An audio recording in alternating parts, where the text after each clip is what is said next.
할렐루야, 주의 이름으로 여러분을 사랑하고 축복합니다. 사도신경으로 신앙 고백하시겠습니다. 전능하사 천지를 만드신 하나님 아버지를 내가 믿사오며 그 외아들 우리 주 예수 그리스도를 믿사오니 이는 성령으로 잉태하사 동정녀 마리아에게 나시고 본디오 빌라도에게 고난을 받으사 십자가에 못 박혀 죽으시고 장사한 지 사흘 만에 죽은 자 가운데서 다시 살아나시며 하늘에 오르사 전능하신 하나님 우편에 앉아 계시다가 저리로서 산자와 죽은 자를 심판하러 오시리라. 성령을 믿사오며 거룩한 공회와 성도가 서로 교통하는 것과 죄를 사하여 주시는 것과 몸이 다시 사는 것과 영원히 사는 것을 믿사옵나이다. 아멘. 찬양 54장 찬양하겠습니다. 모든 이름 위에 뛰어난 이름.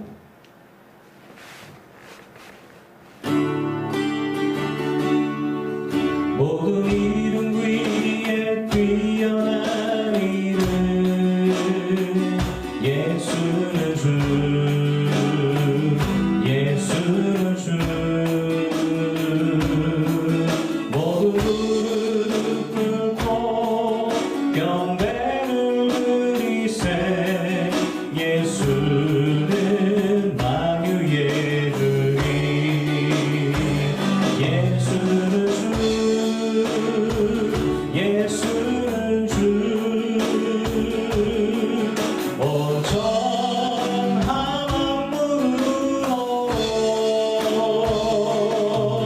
그보다 영광을 돌리세 예수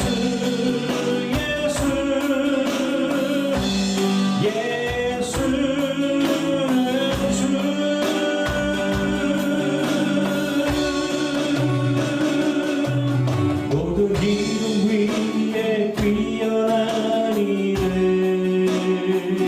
예수는 주 예수는 주 모든 무릎 꿇고 경배를 드리세 예수는 만유의 주님 예수는 주 예수는 주 온전한 만물로 그보다 영광을 돌리세 예수 예수는 주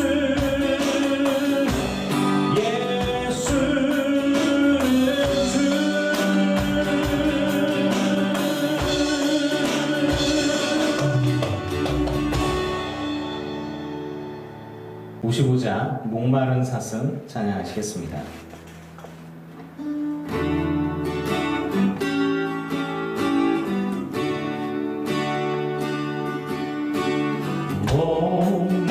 목마른 사슴 시된 물을 찾아 헤매이듯이 내 영혼 주를 찾기 위해 발급하나이다.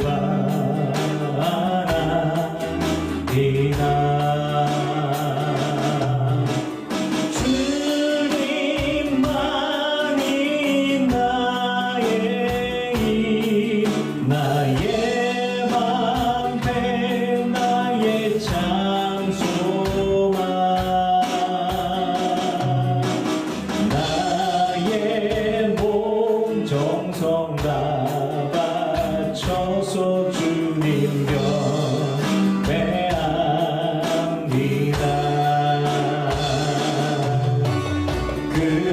그보다 귀한 나의 주님 내게 만족 주신 주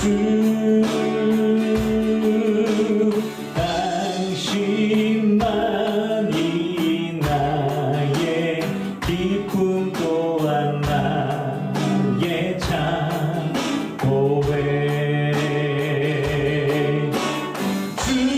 주님만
이름보다 귀한 나의 주님 내게 만족 주신 주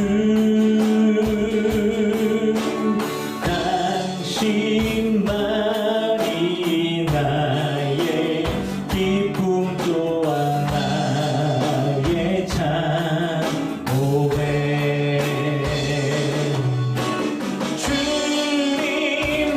주님만이 나의 힘 나의 방패 나의 참 소망 나의 몸 정성 다가 쳐서 주님 경배합니다.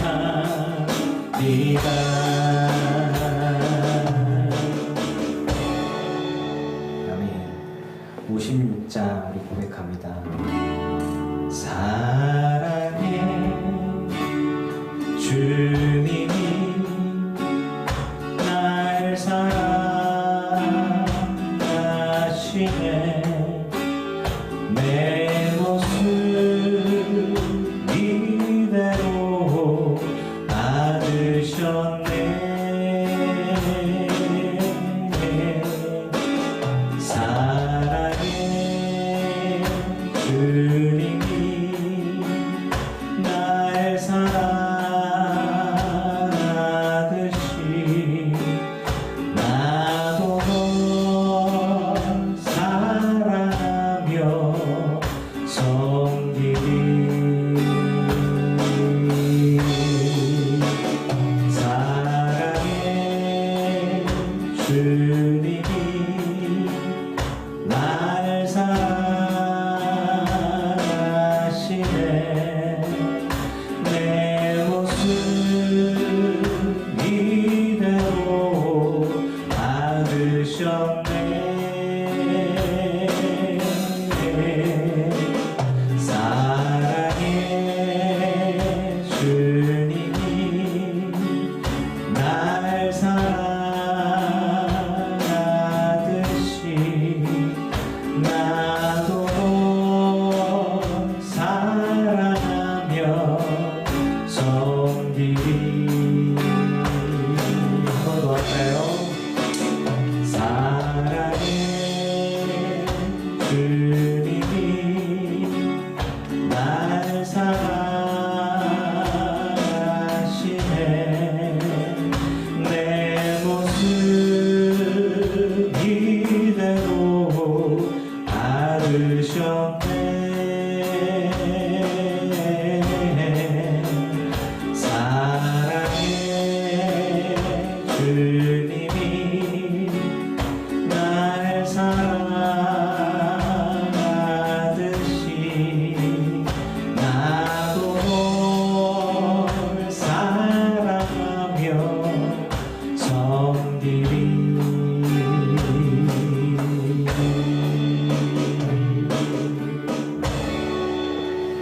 아멘. 우리 57장 한 장 더 찬양하시겠습니다.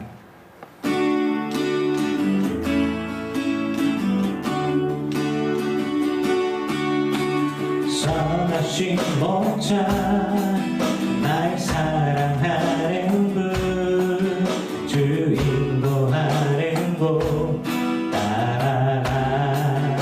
따라가리 주의 말씀을 나 듣기 위하여 주 인도하는 곳 가려네 선하신 목자 날 사랑하는 분 주 인도하는 곳 따라가리 주의 말씀을 나 듣기 위하여 주 인도하는 곳 가려네 나를 푸른 초장과 쉴만한 물가로 내 선하신 목자 날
선하신 주님, 나를 사랑하시고 인도하시는 주님을 찬양합니다. 어느 곳으로 인도하시든지 나는 주를 위하여 주님 인도하시는 곳으로 가기를 원하오니 오 주여 나의 삶을 받아 주시옵소서. 주님, 모든 찬양과 영광과 존귀를 주님만이 홀로 받아 주시고 우리들 기쁜 교회 모든 성도들의 감사와 찬양을 주님만이 받으시옵소서. 주님, 우리가 비록 죄 가운데 유혹 가운데 넘어지고 또 쓰러지고 그것 때문에 힘들어서 회개하며 주님 앞에 나아갈지라도 주여 십자가의 보혈로 씻겨주시고 거룩게 하여 주시사 주님의 자녀로서 이기게 하여 주시고 승리케 하여 주시옵소서. 매 순간이 유혹이 있고 매 순간이 영적인 전쟁 속에 있습니다. 물질의 유혹 가운데 있고 육신의 고통과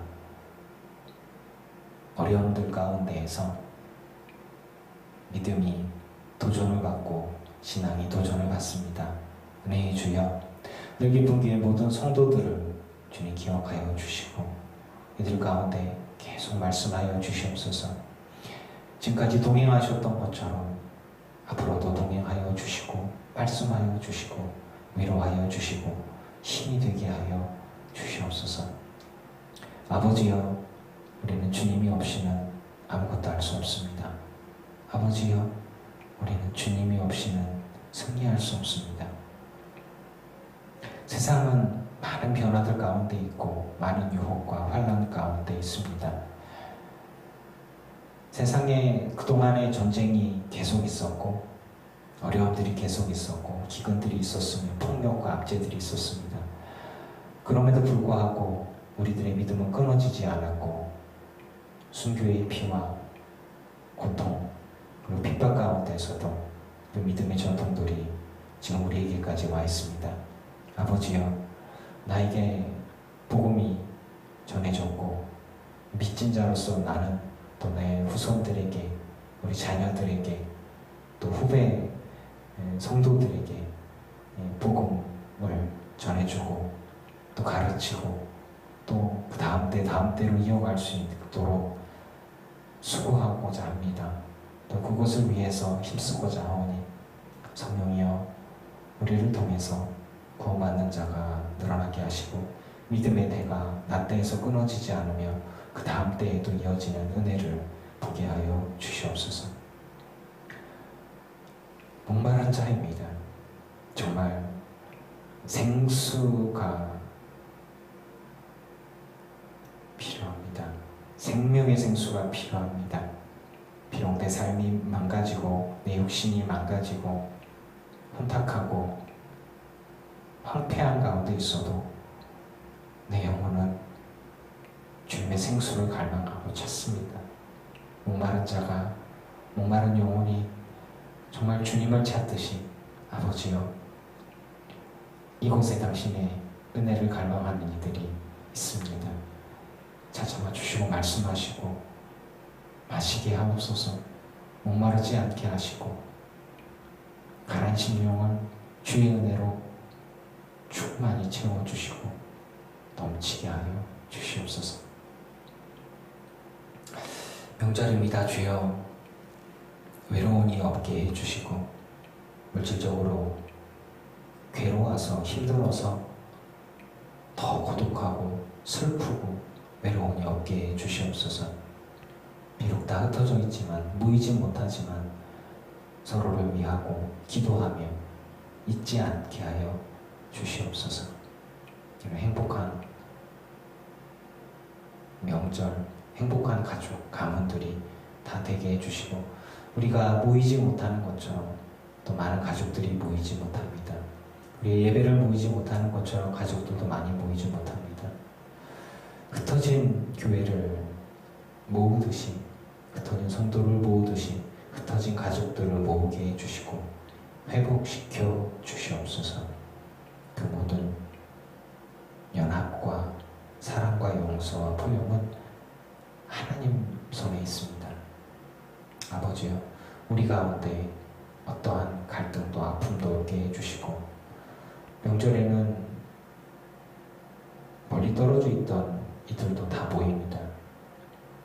혹여나 우리 중에, 가족 중에, 가문 중에 많은 상처받아서 갈라져 있다면 하나님 싸매주시고 연합케 하여 주시사 성령으로 하나 되게 하여 주시고 회복되고 살아나는 애를 보게 하여 주시옵소서. 우리는 주를 찾습니다. 주님이 생명입니다. 주님이 길입니다. 주님이 구원입니다. 주의 은혜로 우리 늘기봉교의 모든 성도들과 이들의 가족과 가문이 하나님의 기적을 경험케 하여 주시옵소서. 이 시간에도 말씀하시기를 소망합니다. 주님 말씀하시고 은혜로 채우시고 우리는 주의 입에서 나오는 말씀으로 살아갑니다. 영혼에 배부르고 강건하여지며 충만한 시간 되게 하여 주시옵소서. 예수님의 이름으로 기도합니다. 아멘.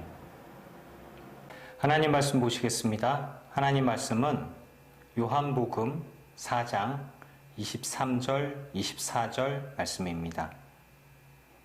제가 가진 성경은 신약성경 147쪽입니다. 요한복음 4장 23절, 24절 말씀 봉독합니다. 아버지께 참되게 예배하는 자들은 영과 진리로 예배할 때가 오나니 곧 이때라.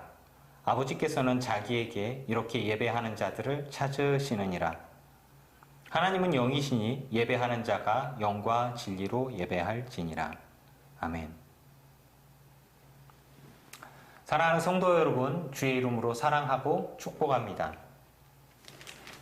오늘 말씀은 사마리아 여인이 예수님을 만난 이야기를 해볼 것입니다.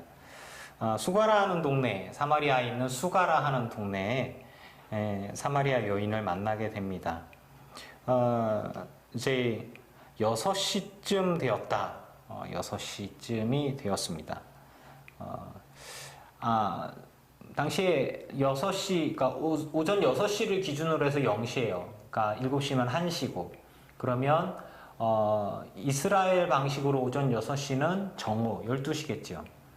사람들이 아침에 이스라엘 사람들이 밥을 하잖아요.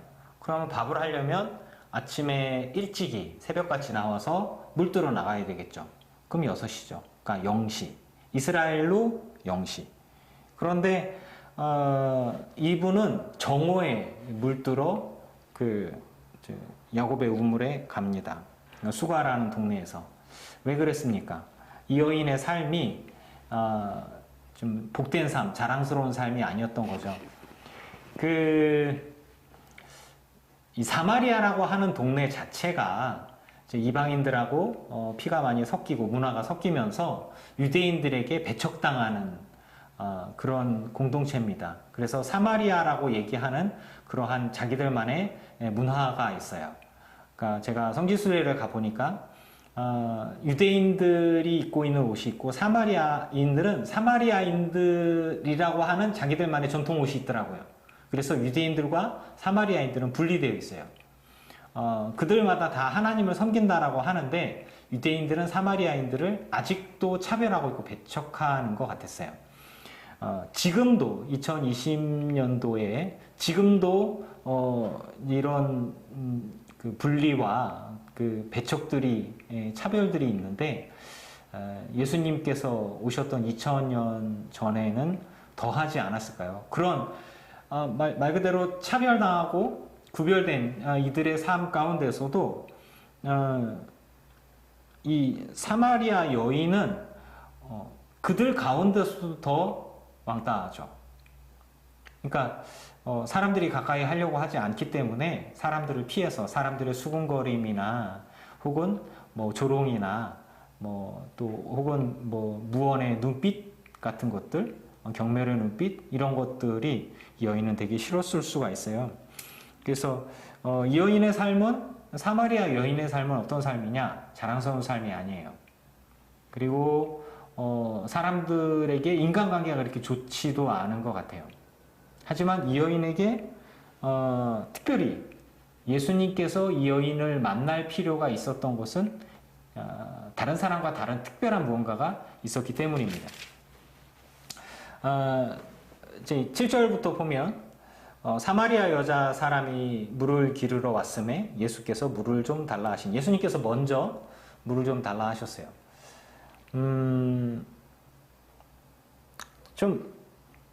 왜 예수님께서 사마리아를 가셨을까요? 유대를 떠나서 3절에 보면 유대를 떠나사 다시 갈릴리로 가실새 사마리아를 통과하여야 하겠는지라. 굳이 사마리아를 통과해서 가려고 하지 않습니다, 유대인들은. 그래서 이제 다른 곳으로 가는데 돌아서 가는데 유대가 밑에 쪽에 있고 바로 올라가면 사마리아고 그 위로도 올라가면 갈릴리예요. 그런데 그래서 유대 쪽에서는 좀 옆으로 이렇게 비켜서 간단 말이에요. 사마리아 지역을 안 가려고. 그런데 이제 주님께서 유대를 떠나서 갈릴리로 가실 때 사마리아를 통과하러 가시려고. 뭐 주님께서 하시는 일들은 다 계획이 있어요. 하나님은 하나님의 계획 가운데, 예수님도 그 계획 가운데 다 있고, 하나님의 마음, 하나님의 계획 가운데 예수님은 다 움직이셨습니다. 예수님께서 하신 모든 것들은 하나님의 계획하신 가운데 있었어요. 우리들의 인생이 다 하나님의 계획 가운데 있냐? 그건 좀 달라요. 하지만 예수님의 행동과 예수님의 활동과 예수님의 말씀은 다 하나님의 계획 가운데 있는 것이었습니다. 특히나 사마리아 여인에 대한 그러니까 예수님께서 굳이 사마리아 땅에서 굳이 이 여인을 만나러 그쪽 지역에 갔다고도, 의도적으로 갔다고도 볼 수 있는 거예요. 우연히가 아니라 하나님의 세계 속에서는 하나님의 계획, 특히 예수님의 삶 가운데서는 우연은 존재하지 않습니다. 우연히가 아니라 다 하나님의 은혜 가운데 있다고 볼 수가 있는 거예요. 우리들의 삶이 다 하나님의 운명 가운데 있다라고 말하는 것은 위험한 상황이에요. 자기를 굉장히 특별한 존재로 여길 수 있겠죠. 하지만 예수님의 삶은 조금 다를 수 있습니다. 예수님은 어쩌면 늘 하나님과 대화하고 소통하고 하시면서 성령이 인도하신 가운데 시험 받으러 가셨던 것뿐 아니라 성령님과 함께 아버지 하나님과 대화하시면서 예수님께서는 하나님의 계획 가운데 그분의 말씀하시고 전해주시고자 하는 메시지들을 그분의 삶을 통해서 우리에게 보여주시는데, 이 사마리아 여인을 만나는 것도 하나님의 계획 가운데 있는 것이었다. 저는 그렇게 보고 싶은 거예요. 야곱의 우물 곁에 앉아 계셨어요. 12시쯤에. 좀 뭐 이렇게 사람들도 피곤하고. 근데 사마리아 여인이 그 시간에 물을 길러 왔어요. 아무도 여인이 그 시간에 물을 길러 오지 않습니다. 왜? 아침에 일찍이 물을 길러서 하루 쓸 물을 항아리에 이고 가지고 가서 그다음에 아침빵을 만들고 점심빵 만들고 저녁빵 만들고 먹을 거 먹고 발 씻을 거 씻고 이렇게 하고 끝내고 뭐 이렇게 이런 식이죠. 매번 우물에 올 필요는 없잖아요. 그래서 아침, 점심, 저녁 이스라엘도 그렇게 먹습니다. 그리고 손님이 오면 손과 발을 씻기고, 남편이 나갔다 들어와도 손과 발을 씻기고, 이런 부분들이 굉장히 중요한 예식 중에 하나란 말이죠. 그래서 물을 길러 오는데 아침에 이렇게 떠오는 물들이 굉장히 중요한 것입니다. 사마리아 사람과 유대인들은 대화를 하지 않아요. 그런데 우연히 만나서 우연히 여자랑 이 여인과 예수님이 대화한 게 아니라 예수님은 어쩌면 이 여인을 만나려고 그곳에 계셨고 그곳에서 기다렸고, 제자들이 먹을 것이 없으니 먹을 것을 사러 가는 동안에 좀 기다릴 수 있었고, 만나지 그러니까 제자들이 없는 타이밍이, 예수님에게 제자들이 옆에 없는, 예수님이 혼자 계신 타이밍은 거의 없어요.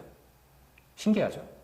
만약에 예수님께서 사마리아 땅에 가고 사마리아 여인을 예수님이 만나려고 했는데 제자들이 방해가 될 수도 있는 상황이 아니었겠습니까? 그런데 정말 이 상황은 빵이 없고 빵을 구하러 갔고, 그리고 예수님 혼자 계셨고, 그것도 우물터에 그 시간에 아무도 오지 않는 그 시간에 사마리아 여인이 예수님께로 나옵니다. 그리고 예수님은 기다렸다는 듯이 이 여인에게 얘기합니다. 물 좀 줘라.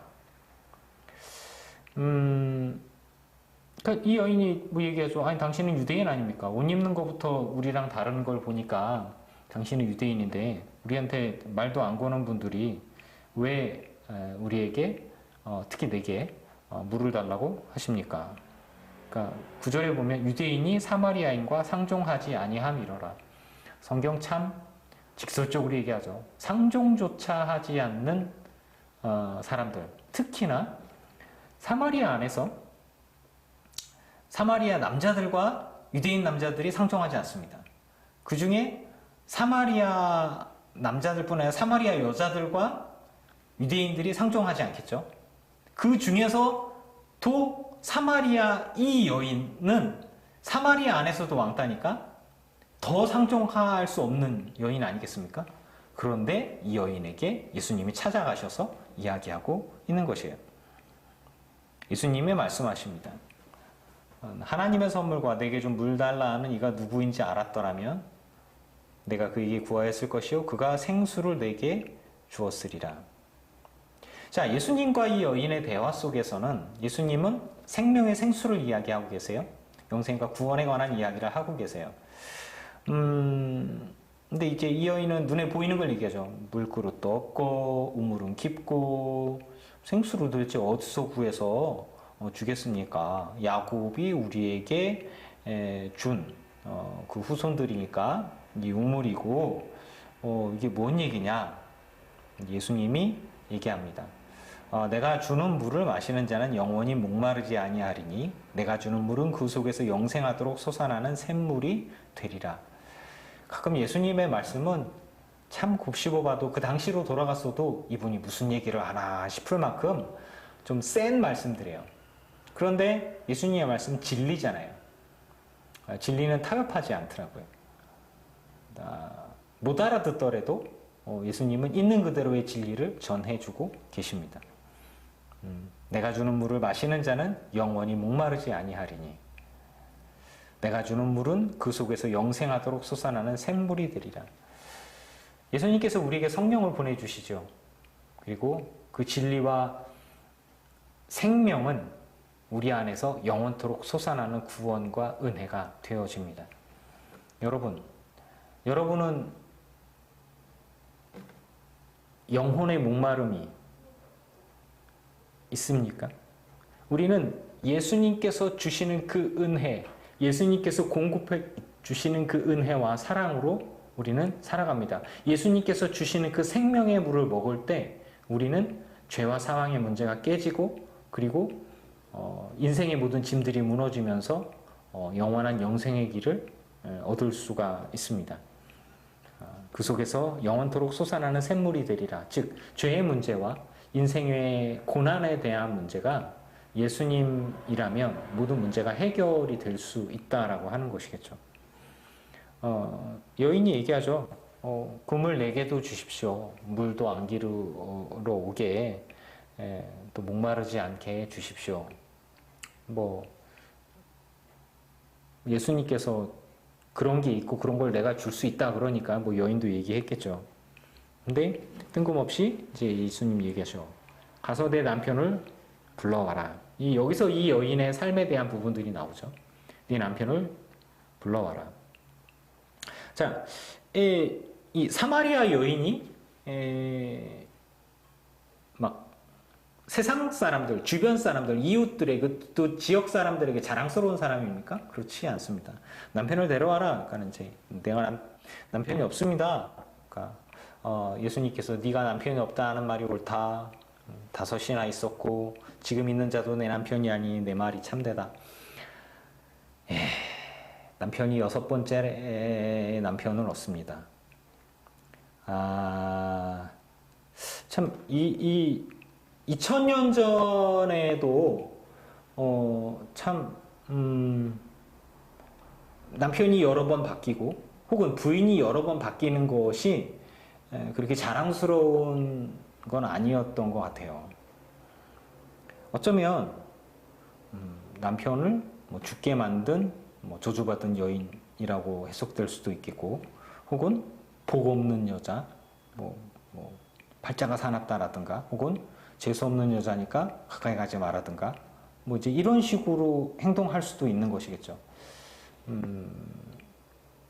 분명한 건 이 여인이 굉장한 차별을 받았던 것 같고, 그리고 주변 사람들로부터 거리를 둔 삶을 살았던 것 같습니다. 본인도 본인 스스로 봤을 때 참 복이 없다, 그렇게 생각할 수도 있겠는데, 그럼에도 불구하고 6번째 남편이 되는 사람이 있다는 거는 또 이 여인도 참 매력적인 사람이 아니었을까, 좀 개인적으로 그런 생각도 좀 해봐요. 혹은 뭐 그런 능력이 있는 사람이었는지도 모르겠고요. 근데 분명한 것은 그 당시에는 그 남자들이 없이 여자 혼자 어떤 노동을 하고, 그리고 생계를 유지하는 건 되게 힘들었던 것 같아요. 그래서 남자의 속해서 남자가 벌어오는 것으로 자신이 생활하고 살아있기 때문에 뭐 저기 로마 헬라 문화 쪽에 있는 그쪽 사람들 같은 경우, 뭐 자주장사 루디아 같은 사람들이나 이렇게 어떤 장사를 하면서 막 억척스러운 삶을 살아가는 사람들이나 브리스길라처럼 어떤 그 영향력 있는 여인들의 모습들이라기보단 사마리아는 이스라엘 유대 사람들은 아직도 굉장히 보수적인 거죠. 그래서 남자가 일해 오고 여자는 집에 있고 뭐 이렇게 그런 형태에서 남자가 계속 바뀌었다. 그러면 뭐 남자가 사냥을 나가서 뭐 어려움을 당했거나 혹은 사고를 당했거나, 그래서 또 다른 남자가 또 다른 남자가, 혹은 뭐 그 남자가 뭐 형제일 수도 있고, 뭐 첫째가 죽고 둘째가 죽고 셋째가 죽고 이렇게 할 수도 있고, 자세하게 나와 있지는 않아요. 하지만 분명한 건 이 안타까운 여인에게는 6번째 남편이라는 거예요. 이 여인이 이제 자신의 삶을 생각해 봤을 때 정말 진리를 탐구한다든가, 하나님의 은혜를 찾는다든가, 그 뭐 이렇게 하나님께 예배하려고 하는데 참되게 예배할 곳을 찾는다든가, 그런 건 어떻게 생각하면 좀 배부른 고민 혹은 자신의 상황에 맞지 않는 것일 수도 있는 거예요. 왜? 박복한 여인이라고 생각할 수도 있잖아요. 그리고 주변에서도 복 없는 여인이라고 생각할 수 있고, 주변에서도 좋게 생각 안 할 수 있는데, 이 여인의 마음 깊은 곳에서 구하고 있던 것은 뭐냐면, 예배를 어디서 해야 되는가, 참되게 예배, 하나님을 어떻게 만나는가, 이런 거죠. 여인이 얘기하죠. 내가 보니 선지자로서이다, 주여. 그러면서 이 여인 안에서 나온 질문이 뭐였냐면, 내 남편들은 왜 그렇게 일찍 죽었을까요? 왜 나는 하나의 남편이 계속 오래되지 않을까요? 왜 나는 이럴까요? 이런 모습들이 아니라 이 여인의 깊은 곳에서 가장 찾고 있었던, 하나님께 묻고 싶었던 질문, 선지자라고 하니까 주여 내가 보니 선지자로소이다. 그러면 가장 첫 번째로 질문하고 싶었던 것들이 무엇인지 자신의 이 안에 깊은 곳에 있는 것들이 튀어나올 거 아니겠어요? 근데 이 여인은 얘기합니다. 우리 조상들은 이 산에서 예배했는데 당신들의 말은 예배할 곳이 예루살렘에 있더이다. 이 여인은 하나님께 온전히 예배하고 싶었던 것 같아요. 거짓된 예배 아니고, 가짜 예배 말고 하나님이 받으실 만한 예배를 하고 싶었던 것 같아요. 비록 내가 복 있는 여인이라든가 칭송받는 여인이라든가 주변 사람들로부터 박수받거나 어떤 대우를 뭐 받아서 내가 어떤 행동을 하는 데 있어서 막 자랑스럽거나 이런 게 아니라, 비록 주변에서 사람들로부터 내가 눈총을 받아도, 혹은 멸시를 받아도, 혹은 오해를 받아도, 내게 있어서의 가장 중요한 질문은 뭐냐면, 하나님을 만나고 싶다. 하나님께 예배하고 싶다. 가짜 예배 말고 진짜 예배를 하고 싶다. 우리는 그동안 우리 조상 대대로 이 산에서 예배했는데 이 산에서 예배하면 안 된다더라. 예배할 곳은 예루살렘이라는 곳에서만 예배를 해야 된다더라. 유대인들이 그렇게 얘기한다고 하는 걸 들었다. 그럼 나 어떻게 해야 되냐? 나는 내가 믿는 여호와 하나님께 진짜 예배하고 싶다. 나는 하나님을 찾고 하나님을 만나고 싶다. 그분께 예배하고 싶은 갈망이 있는 거예요. 자, 하나님은 하나님을 찾는 자를 찾으십니다. 아멘이십니까? 하나님은 하나님께 참되게 예배하는 자를 찾으시는 거예요. 하나님을 갈망하는 자를 찾으시는 거예요. 은혜를 구하는 자를 하나님이 찾으시는 거예요. 사랑하는 성도 여러분, 주 예수 그리스도를 구하십시오. 그분을 찾으십시오. 은혜를 구하십시오. 그러면 주님은 분명히 여러분에게 찾아가실 것입니다. 이 사마리아 여인에게 예수님께서 직접 찾아가셨던 것처럼 말이죠. 예수님께서 말씀하시죠. 여자여 내 말을 믿으라. 이 산에서도 말고 예루살렘에서도 말고 너희가 아버지께 예배할 때가 이르리라. 장소가 중요한 게 아니라 어떻게 예배하고 언제 어떻게 누구의 이름으로 예배하는 게 중요하다는 얘기죠. 너희는 알지 못하는 것을 예배하고 우리는 아는 것을 예배하노니 이는 구원이 유대인에게서 남이라. 구원자가 있다라는 얘기죠. 그래서 아버지께 오늘 말씀이죠. 아버지께 참되게 예배하는 자들은 영과 진리로 영은 하나님의 성령으로 예배해야 합니다. 성령께서 우리 안에 온전히 아버지 하나님께 예배할 수 있는 길을 인도해 주시고요.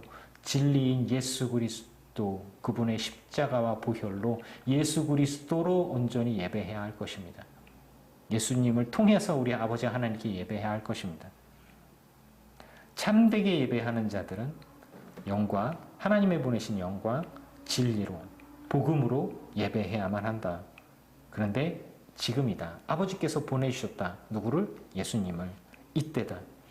아버지께서는 자기에게 이렇게 예배하는 자를 찾으시느니라. 자, 처음에 사마리아 여인에게 예수님이 찾아가셨다라고 얘기했죠. 우연? 하나님의 세계 속에서는 우연이 아니에요. 꼭 필요한 만남들이 있었고 꼭 필요한 대화들이 오갔고 그리고 왜 예수님께서 사마리아 여인에게 찾아가서 그분에게 이야기하고 물을 달라 하고 구원에 관한 이야기를 해야만 했는가? 그것은 이 여인이 하나님을 찾았기 때문입니다.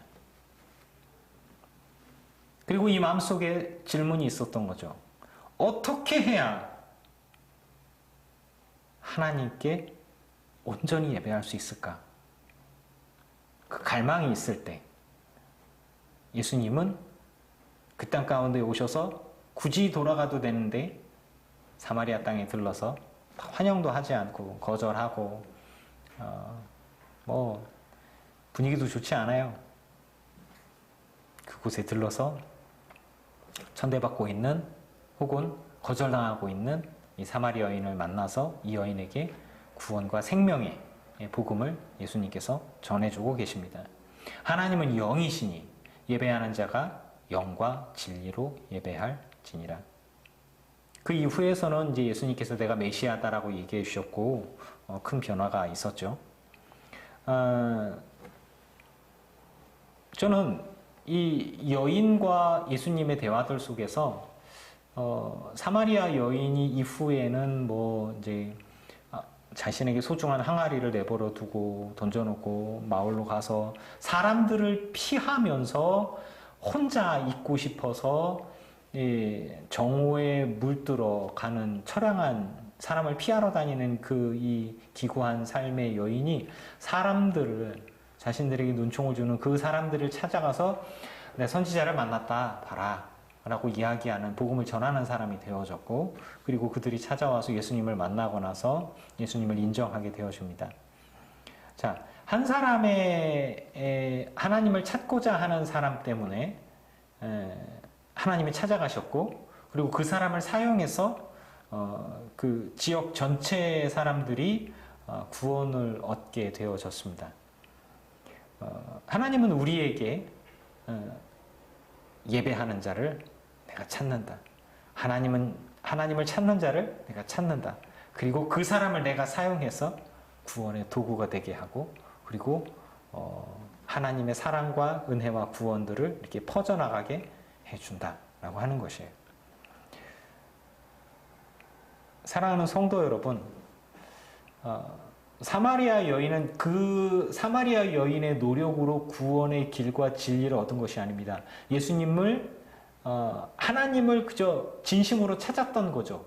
그것을 하나님이 보시고 그에게 찾아가셨고 예수님이 찾아가셨고 그 다음에 진리를 알려주셨고 그리고 그 진리를 믿게 되어졌을 때 그가 복음을 전하는 사람, 진리를 전하는 사람이 되어졌고, 그래서 많은 사람들에게 또 복음의 진리를 나눠주고 전하고, 또 그 사람들이 또 복음의 진리를 받아들이면서 구원을 받게 되는 그런 선순환이 이루어지게 되는 거죠.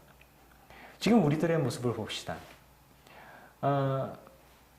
우리들의 삶의 모습들과 혹은 사마리아 여인과 이 여인의 처한 삶과 이 삶의 모습들을 우리에게 적용해 봅시다. 교회 다니는 사람들을 보면서 비교 의식 때문에 나는 교회를 못 간다. 왜? 난 가난하기 때문에. 예수를 믿으세요. 교회 다니세요. 교회 다니면 좋죠. 예수 믿으면 좋죠. 그런데 내 돈이 없어서 못 가네요. 왜? 내가 가난하기 때문에. 난 헌금을 못 해요. 이런 얘기 들으면 참 답답해요. 사랑하는 성도 여러분, 우리부터가 혹은 누군가에게 복음을 전할 때도 그렇고 이건 분명하게 얘기해야 합니다. 예수 믿으면 잘 되고 형통합니다. 할렐루야 아멘. 이게 아니고요. 예수 믿으면 죄사함 받고 구원받습니다. 영생의 소원을 둡니다. 영생의 소망을 가집니다. 할렐루야 아멘인 거예요. 이거는 그냥 말이 조금 틀린 게 아니라 아주 크게 다른 것입니다. 즐겨내는 자를 기뻐하시는 하나님께서 우리들의 마음의 중심에서 무엇을 찾고 있는지 하나님은 알고 계세요. 그리고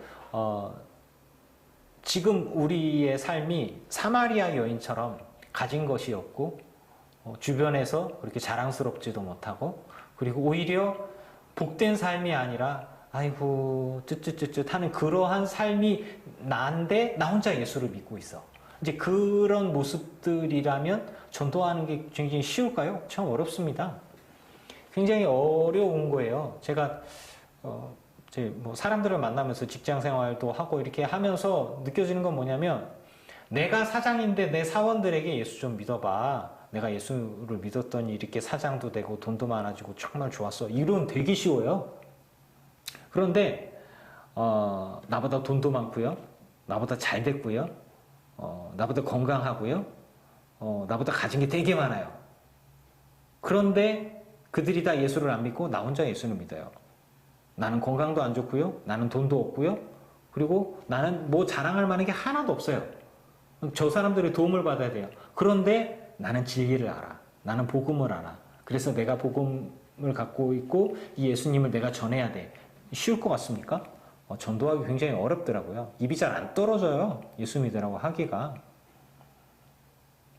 근데 이제 그게 어쩌면 그 성공신학이라고 얘기하는 것, 그 예수 믿으면 잘 되고 형통합니다. 기복신앙, 예수 믿으면 복 받습니다. 라고 얘기하는 잘 되고 형통하고 승리합니다. 할렐루야 아멘. 이 공식에서 우리가 벗어나야 돼요. 사마리아 여인은 자랑할 만한 게 하나도 없는 사람이었어요. 그런데 이 여인은 주변에서 손가락질하고 사람들 만나는 게 싫고 인간관계에도 떨어졌지만 이 여인의 중심에서는 하나님을 찾고 있었어요.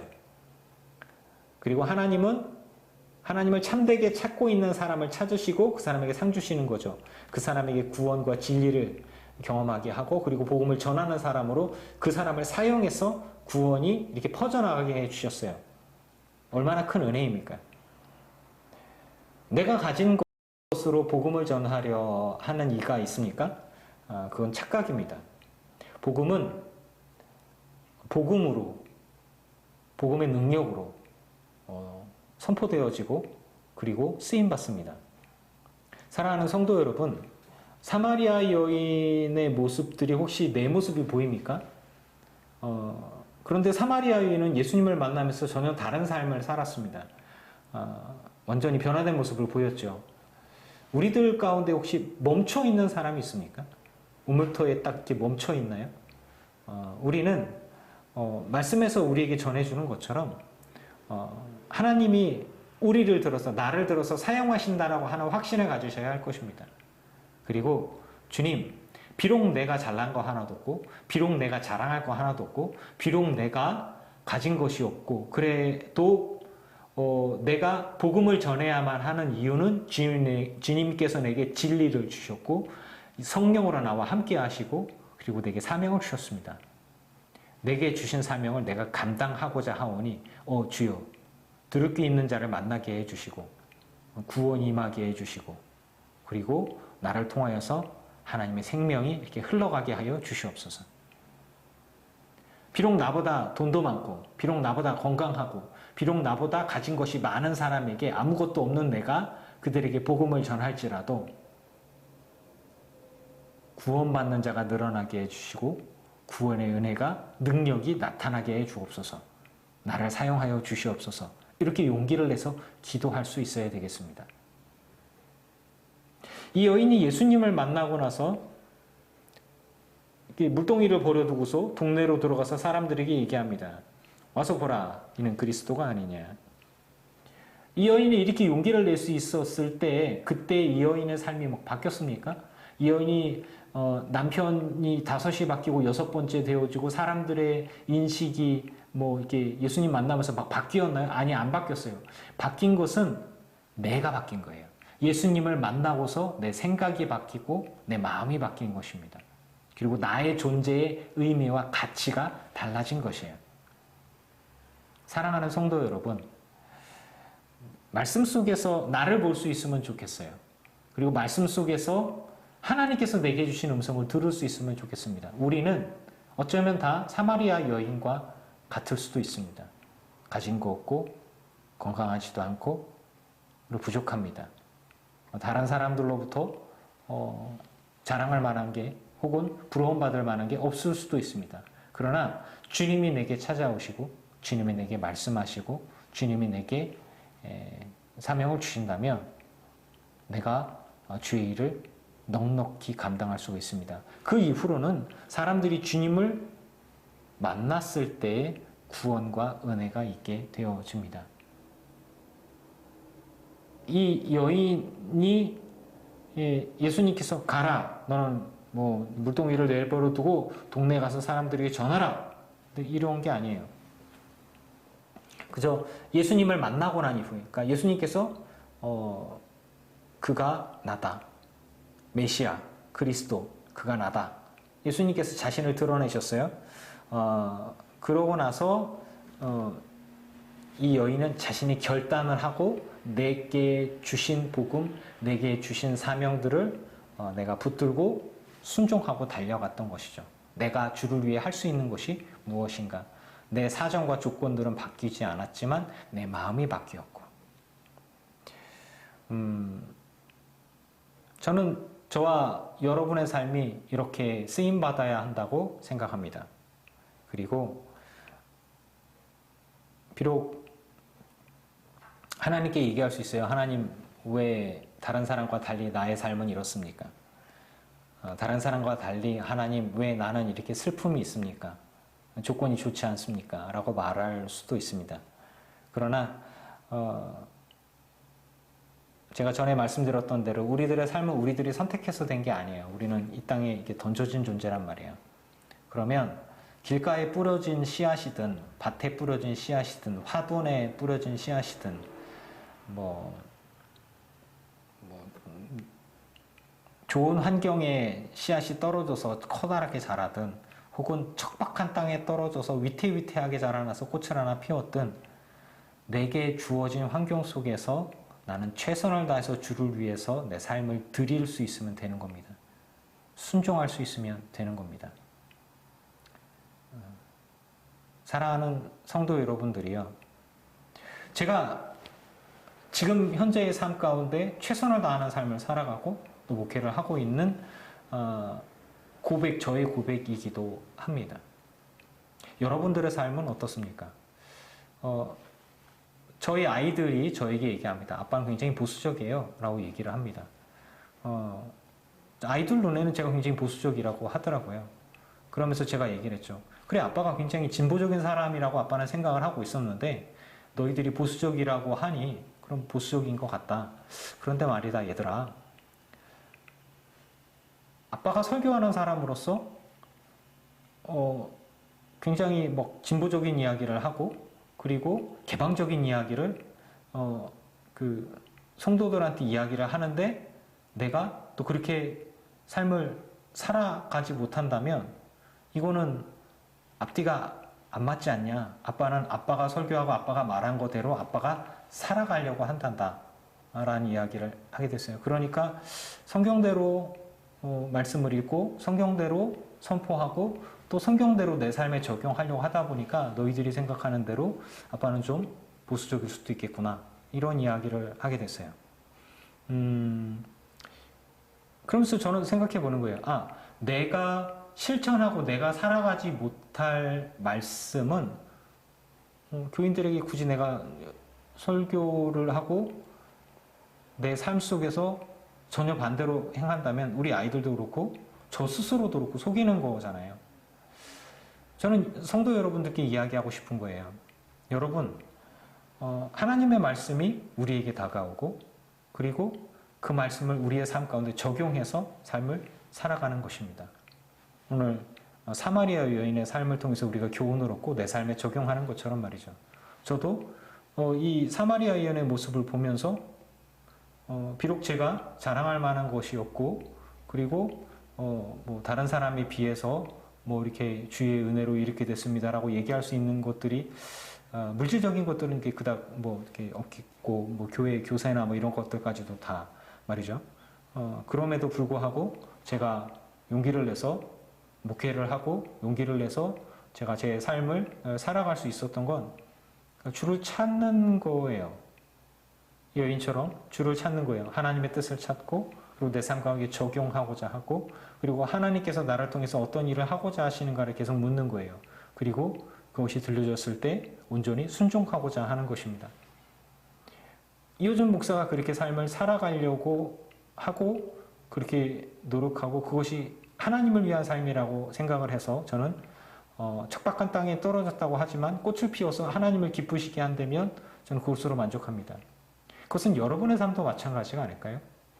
여러분의 삶이 어떠한 조건과 어떠한 환경 속에 있다고 해도 여러분이 주를 위해서 꽃을 피웠다면 열매를 맺었다면 그것이 크든 작든 하나님께서 착하고 충성된 종이라고 칭찬해 주실 것입니다.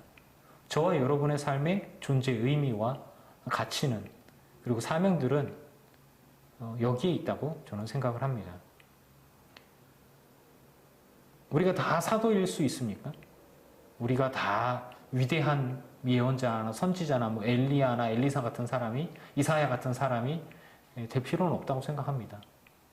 그저 그렇게 부름받은 사람은 그렇게 순종하고 살아가면 됩니다. 얼마 전에 이제 우리 기독교의 큰 별이 지셨죠. 조용기 목사님께서 하나님의 부름을 받으셨습니다.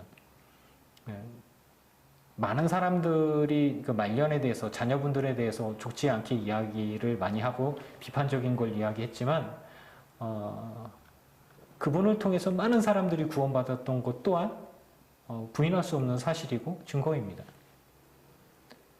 우리가 다 조용기 목사님 같을 필요는 없어요. 그렇지 않으면 그분 외에 모든 사람 다 실패한 사람이 될 것입니다. 제 친구 목사님 아버지는 성도님들 한 10여 분 되는 교회에 목회하시다가 이제 은퇴하셨어요.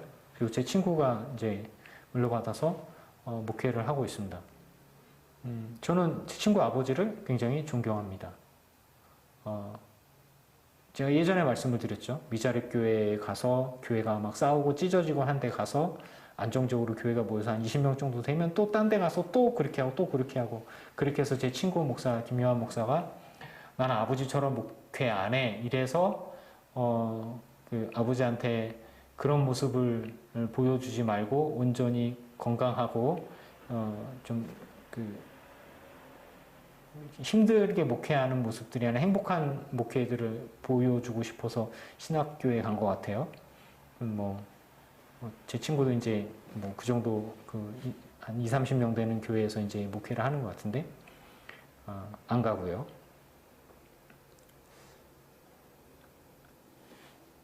우리에게 주어진 삶을 사명들을 하나님 보시기에 부끄럽지 않게 정직하게 혹은 열심히 최선을 다해서 그렇게 순종하고 하나님 아버지 앞에 코람데오 하면서 온전히 내 삶을 드리며 충성한다면 그 열매가 그 꽃들이 하나님 앞에 향기가 되어지고 그리고 칭찬과 상급이 되어질 것을 저는 믿습니다.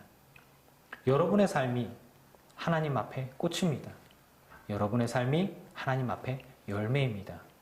저도 저의 삶이 하나님 아버지 앞에 드려질 수 있는 사역자의 열매이며 아버지의 열매이며 자녀의 열매이며 목회자의 열매이며 이런 것들을 드리고 싶은 거예요. 제가 늘 얘기하죠. 우리가 위대할 필요는 없지만 하나님 보시기에 정직하고 온전한 성도일 필요는 있습니다. 사랑하는 성도 여러분, 사마리아 여인이 예수님을 만났습니다. 우리도 예수님을 만나야 하고 이 여인이 예수님의 쓰임 받았던 것처럼 우리도 예수님의 쓰임 받아야 합니다. 이 여인이 조건과 환경은 그닥 자랑스럽지 않았지만 이 여인의 중심을 하나님이 보시고 찾아가셨고 인생을 변화시키셨습니다. 바꾸어 놓으셨습니다. 중요한 것은 조건과 환경이 아니라 그 영혼이었던 것입니다. 저와 여러분의 삶 속에 조건이 얼마나 중요합니까? 조건이 몇 번째 순서가 되십니까? 예수 믿는 건 조건이 중요한 게 아니라 내 영혼인 것입니다. 내 중심인 것입니다.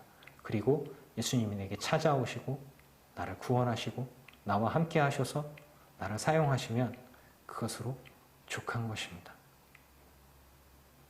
선한 목자 되신 주님께서 저와 여러분을 젖과 꿀이 흐르는 땅으로 인도하여 주시고 우리 사용하여 주실 것을 믿습니다. 기도하겠습니다. 아버지여, 우린 예배자이기를 원합니다. 우린 주님과 동행하는 자이기를 원합니다. 주를 찾는 자이기를 원합니다. 그리고 주님 앞에 쓰임받는 자이기를 원합니다. 어느새부턴가 내 눈이 주를 바라보지 못하고 조건과 환경과 사람들과의 비교, 우위 이런 것들만 바라보면서 오히려 열등감에 빠지고 움츠러들고 순종을 하지 못하는, 쓰임받지 못하는 일들이 생겨나고 있습니다. 아버지여, 회개하오니 이제는 주를 더 깊이 바라보기를 원합니다. 그리고 주님 앞에 쓰임받기를 원합니다. 사마리아 여인이 자신의 조건과 환경을 보았다면 예수님을 만날 수 없었을 것입니다. 그러나 그 여인의 중심에서는 하나님을 찾았습니다. 그리고 예수님을 만나고 예수님 앞에 쓰임받았습니다. 주여, 우리 늘기쁨교회 모든 성도들과 목사가 다 하나님 앞에 있고 하나님 앞에 쓰임받게 하여 주시옵소서. 그리고 주님 앞에 영광 돌리는 삶이 되어지고 그래서 주님 앞에 섰을 때 모두 다 칭찬과 상급을 받아 누리게 하여 주시옵소서. 사마리아 여인과 같이 그렇게 주의 은혜 가운데에 아무것도 문제가 되지 않으며 아무것도 걸림이 되지 않으며 주님의 사명자가 되고 그 사명을 성실히 이루어내는 자 모두 다 되게 하여 주시옵소서. 주님만이 우리의 목자가 되어주시고 나는 주를 따르는 양입니다. 책임지실 것을 믿고 감사를 드립니다. 예수님의 이름으로 기도합니다. 아멘. 이제는 우리 구주 예수 그리스도의 크신 은혜와 성부 하나님의 지극하신 사랑하심과 성령님의 충만케 하시고 승리하게 하신 은혜가 예배하는 늘기쁨교회 모든 성도들과 이들의 가정과 가문과 자손과 일터 위에 이제로부터 영원토록 함께 없시기를 간절히 축원하옵나이다. 아멘.